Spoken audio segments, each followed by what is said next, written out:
Hey folks, we're back. So, introduction to games design.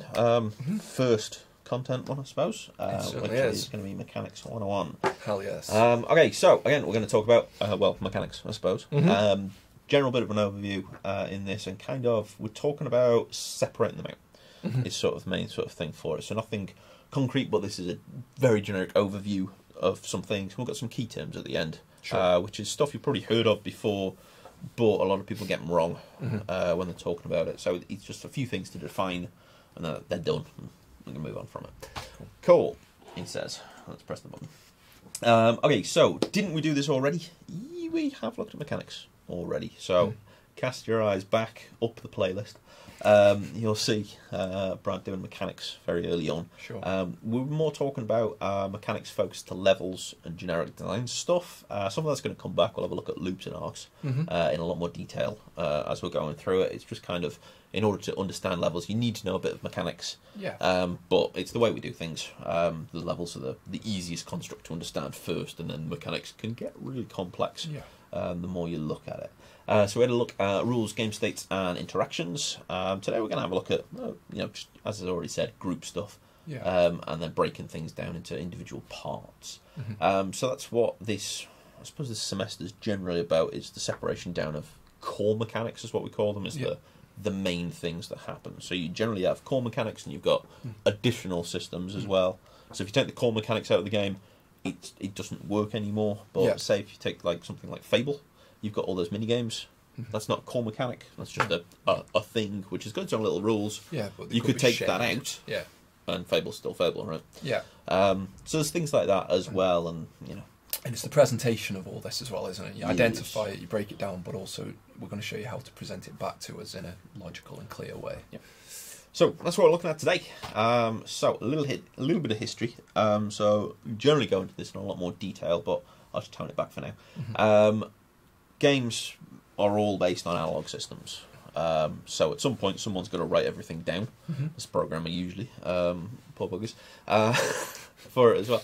But a lot of this stuff actually comes from physical games, and that's over 2,000 years of literal games, and then games getting better, and then games evolving, and stuff like that as well. If you're really interested in that, have a look at the history of chess, because its origins are way back in the mists of time. But it hasn't existed as chess since maybe the 1600s. So many iterations of it, kind of thing. Really interesting how it goes on, but I'll not bore you to death with that one today. So it's one of those things. I always say go play board games.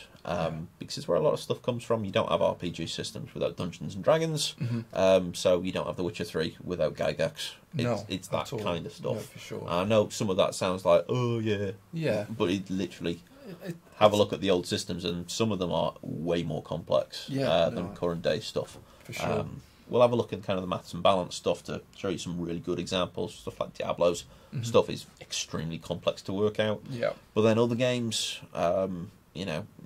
damage is 7, end of kind of thing. You'll get a lot more complex if you have a look at sort of advanced Dungeons and Dragons back in the day when you're working this stuff out. Anyway, I'll shut up. Analog games as well, just good for your imagination. When it comes to games design and coming up with your things, it just nothing helps to sort of fuel and inspire that than a bit of paper and some dice. There you go. Okay, so one of the main kind of differences between analog and digital is something we call abstraction. So it's this abstracting actual things for something else. So physics is a general thing for this. So in the real world, physics exists. There you go. Sorry about that. Gravity, maybe. There we go. Stuff like that. But it's governed by a set of effective rules, which are the universal rules of everything. Not that we know exactly what they are. But in games, we fake it. So our physics engine in Unreal or Havoc or anything else is a representation of real-world rules. For sure. But if you have a look at stuff like Crackdown or whatever, those rules are modified somewhat to work in the way we want to work them, rather than, no, gravity is always gravity and it must work like this. So we can mess stuff around, change it, depending on what we want to do with it, which is why it's cool, but it also gives us limitations. So if we were trying to calculate all world possibilities within Unreal, when you get like the butterfly effect, and it actually leads to poor gameplay stuff. So if something over there's moved slightly and for some reason this is blown up. Yeah. And we go, I do not understand this. Yeah. It's not good, sort of thing like that. So physics engine is usually what we're kind of dropped to. Another kind of thing is trajectories for bullets. So again, a lot of games, I've got the silly meme on the side. Guns work in different ways in games. So some things do fire from the actual barrel, some things fire from, that cursor in the middle of your screen, which makes no sense. Again, if you have a look at the XCOM 2 thing, that's exactly how that works. And the Warhammer, again, it drops after a certain range. And you don't deal with anything like that, because if you do, games start getting really, really complex and hard to understand. Especially in terms of board games. If you have to work out how far that shell's actually going to go after its maximum effective range, I've got to roll 20 of these dice. I'm going to work this stuff out forever. So generally this is why there's a big kind of drop for it. Digital games can work with these numbers so much faster, whereas analog games, basically we either get a computer to work out the numbers and then we print it in a table, or we just don't bother with a computer and just come up with numbers that feel fun. Yes. And that feel of fun is something that is sometimes lost in the digital things because they're trying to work on real physics and real things.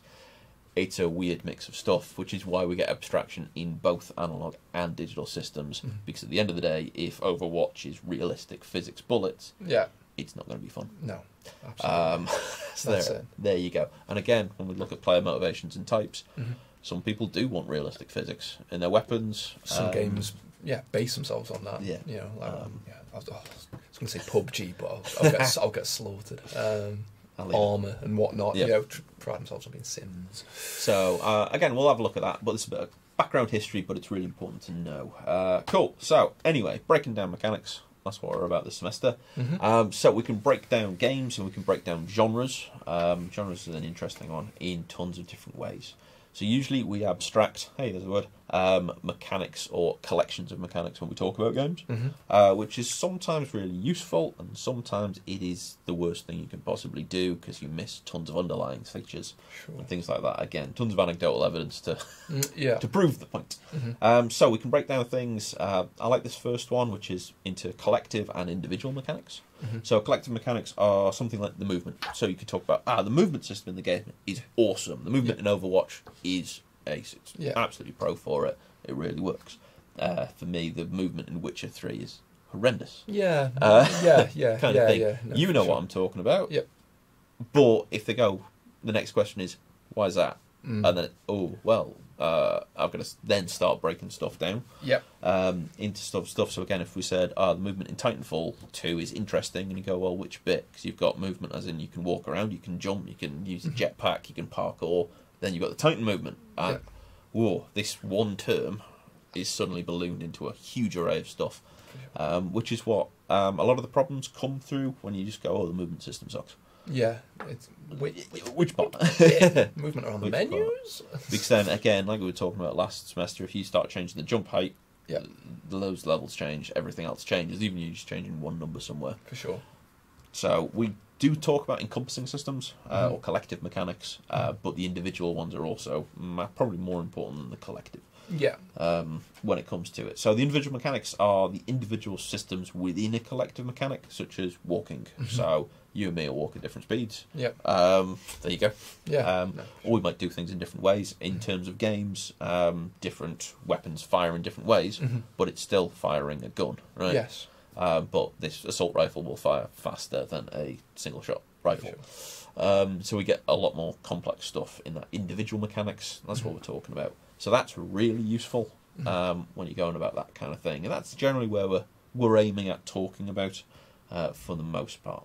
Third one on there is something called patterns. Again, patterns is a weird word. If you Google it, you'll find a ton of different definitions, depending if you're looking at, colour theory patterns or programming patterns are very different from what we mean here.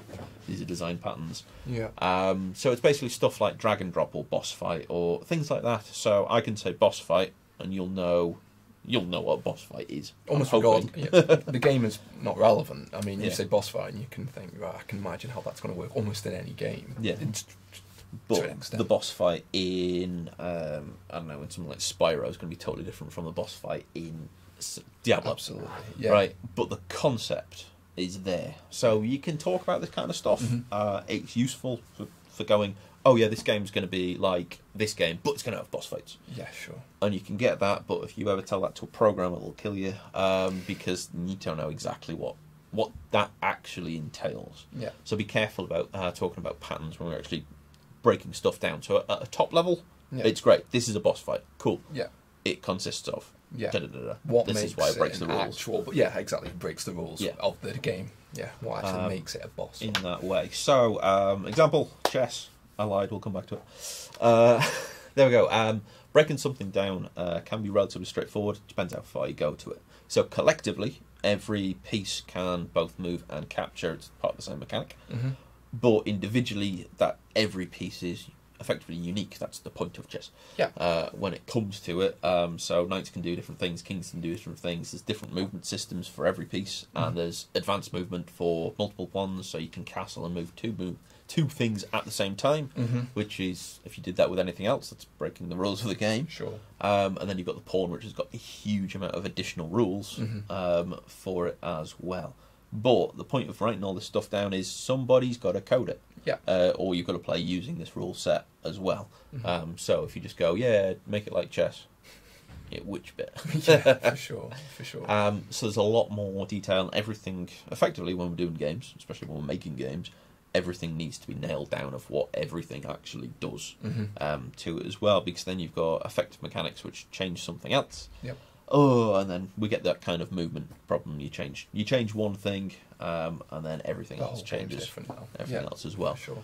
So one of the classic examples I used to give students a task of modify a game, and they go, "Oh, I was going to do chess," and it's like, no, this is like at least 400 years of. It's pretty robust and iterated on at this point. So if you change one rule, you're gonna the testing on that is for sure huge. Anyway, so that's a good breakdown of it. That kind of thing works very well. So just go back. So this breakdown works for pretty much anything, but digital games, they need a bit more usually, which is why we can have a look at a different way of breaking things down. So it doesn't matter how you break stuff down, just kind of pick an approach. Yeah, some logic go to for it. Yeah. So again, going back to some books here, Adams and Dorman's. Break it down to these 4 systems. So physics, anything basically working on the physics engine. Yeah. Economies, which is basically numbers. Yeah. Progression, which is how we actually carry on. So a lot of this again falls into motivation. Yeah. And then input, which is how you actually control the thing. So as I said there, a lot of this fits into digital games a lot better, I want to say, or a lot cleaner. So if you try to attach this again to chess, it didn't really work too well. No. The other systems are a lot better for it. You don't really get achievements in chess other than winning. Yeah, I suppose. for sure. No checkpoints. Anyway, so if we have a look at a classic Sonic, so physics would be the movement and combat system. Again, that's dependent on the physics engine, and then we'd have a look again on like collisions with enemies. So if you run straight into them, you've been beaten by them. But if you jump on top of them, then that's generally you beat them. So there's a lot more to think about there than just, there's an enemy. For sure. That's most of the physics system, to be honest. Obviously, in those early games, there's water levels and things like that, which change your movement. Yeah.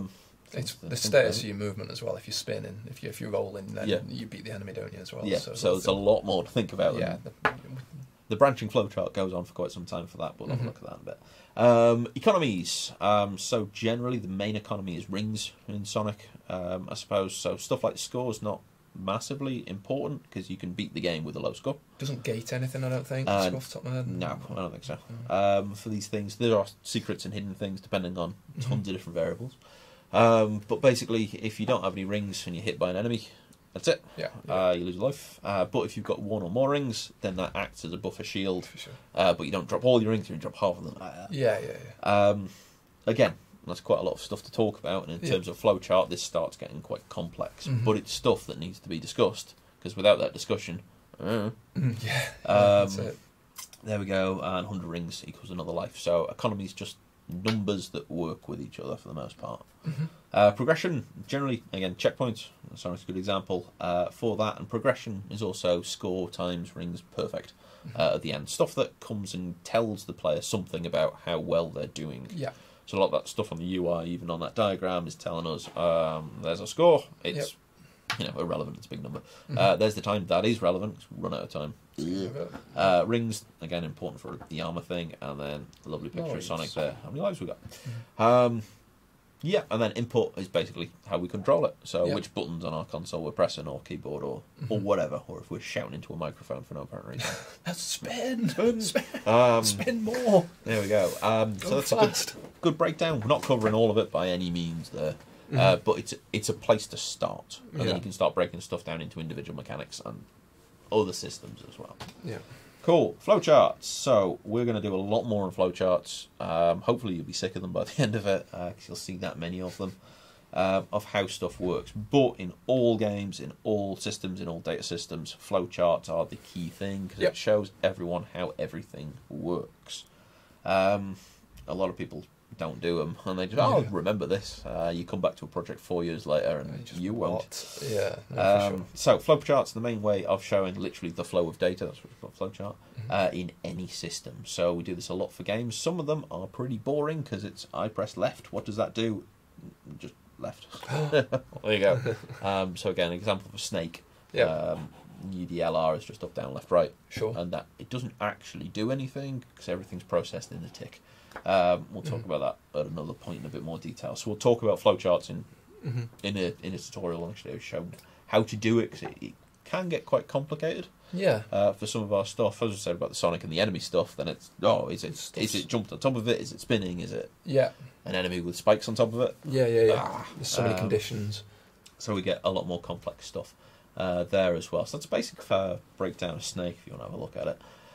For it as well, but it can be anything from inputs to actually just calls, or even the actual tick of the game as well. So flowcharts, as I keep saying, are the main thing this semester. I'm going to keep talking about them a lot until it's ingrained in the brain, and how to do things as well. Cool. Okay, so flowcharts are important. We'll cover them in a lot more detail later on. Clarity.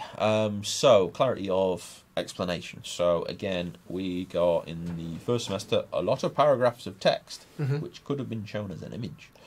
For sure. In this semester, this is going to happen a lot. So I can describe a health system, or I can show a diagram of it. Yep. And when they say an image says 1,000 words, this is what it means. Yeah. So again, really good example is the Pokemon kind of effectiveness chart. So strengths and weaknesses. That's got 289 examples on it. If I wrote those out as a sentence, that's a good few pages of fire is good against just whatever repeated kind of thing, as well. Yeah. Which at some point someone's probably done. Show them in a diagram. Yeah, you've just saved 2 pages of stuff with a nice shiny diagram, for sure. Which I can tell that water is apparently good against fire. There you go. It's what? I know. I've been playing it wrong. That's why you keep losing. But charts like that, they're great for it as well. So I'll have a look at some charts and stuff again in some more details. But diagrams, better than paragraphs of text. Yeah. Again, like annotated maps, better than trying to describe a map in words. So this is kind of what we're on about. So if you can show something in a diagram, then show it. Do so. Yeah. This is why Photoshop's really important as well for diagram stuff. As well as the other software we've kind of used. It's just trying to communicate stuff without getting bogged down in many a word for some stuff as well. Cool. Okay, so clarity of stuff is mega important. So this is pretty much to the end.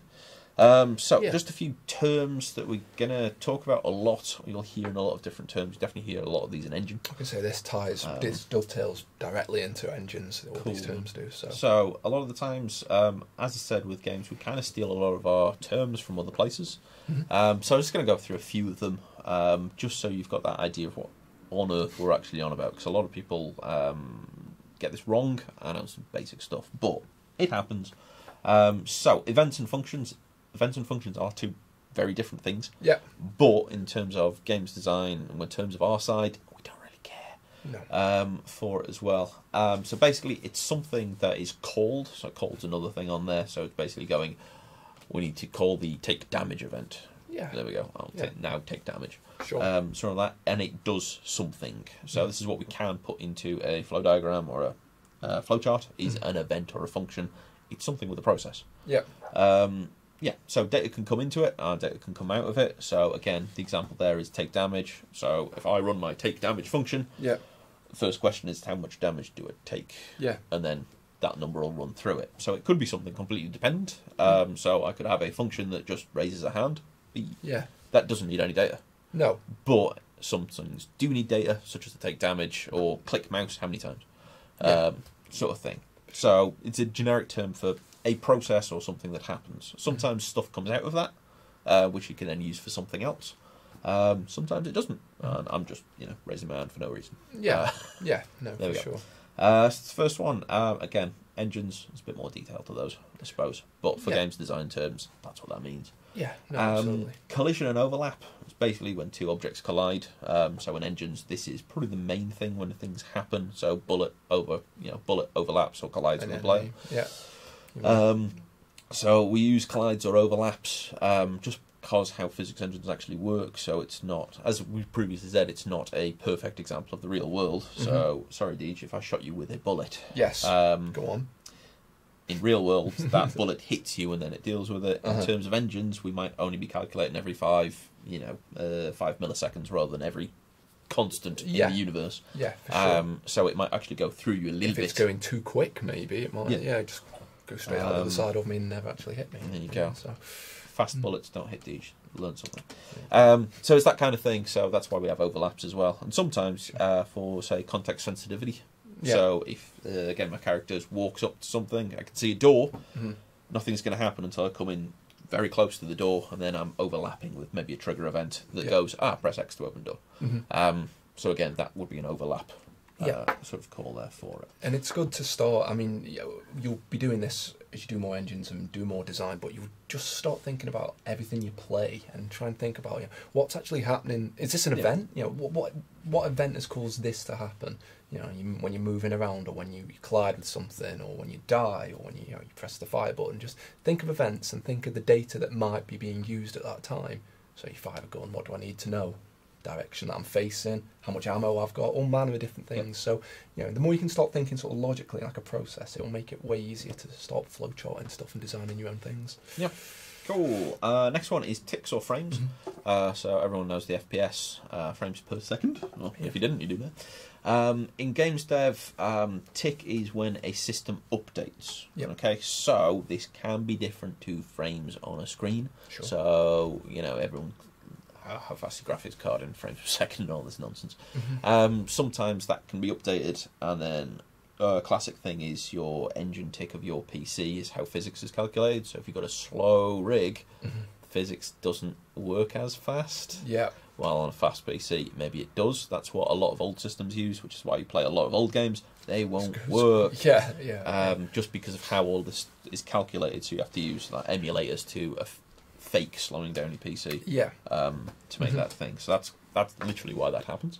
Or you can tie things to a certain rate. So a lot of AI is not on engine update. It's actually maybe every 5 updates or anything like that. To when it works with it. Again, it's what makes things fun and stuff. But when we talk about tick, it's every time there is an update. So classically, your movement is done on update. So, again, it's like films. Films are not actual movement. It's a series of frames. And then the move in a film is a series of frames which we interpret as movement. They show slightly different information, and you look at it and go, "Oh, that's someone walking or whatever." The brain works it out. That's really mega interesting stuff, anyway. But that's kind of what we're talking about. So we have lots of different things. So you might hear about UI ticks and UI frames because UI sometimes works on a faster or a slower version for it. If anyone's ever done Game Maker, you had the UI before the general tick, on the general tick, then after the tick as well. So UI works 3 times as fast as the rest of it. Different in every engine, different in everything. But that's what tick means. It is every update. So it could be a really slow system. So I could have a update in a game of chess. And then my update in a physical game of chess could take 10 minutes. While as, a rendering tick could take milliseconds. For sure. So just be wary of that. It's not frames per second. It can be, but it's different things. Final off is data. Sounds very weird. There's tons of different explanations. So data, information, and knowledge is a classic one. They're all three different things. But as far as we're concerned for now, data is the store of information. So it could be anything. This could be the current velocity of a bullet, or it could be your name. Yeah. They're different variable types. And again, you'll learn about that in engines a bit more. But it's basically anything that's stored or anything that can be gathered. So, for example, I might not actually bother storing the current speed of a bullet, but I might ask the question, what is it? Yeah. So it might not be on your variable list, but it's something you could then inquire about within an engine or anything like that. So, is there anyone in this area? Sort of thing. If I've got an explosion, I wouldn't store everyone in every single area. No, I just need to get everyone within a certain radius of me. Ask the question when it actually happens. Sort of thing. So data's probably one of the most important things. It is the literal stuff that's written down somewhere, or stuff that can be asked. Yeah, for sure. When it comes to it. So there's kind of four things. They're complicated, I'm not going to lie. When it comes to it, it starts as very simple, but don't misunderstand what they are. I think is the main thing for it. Cool, I think that's about it. Cool, so that's about it. As I said, yeah, we'll have a look at the rest of the stuff in other videos. That's an erroneous slide, don't worry about it. For when it comes to it, but we'll see you in the tutorials and in the VTs. Yeah, cool. Good stuff. Bye.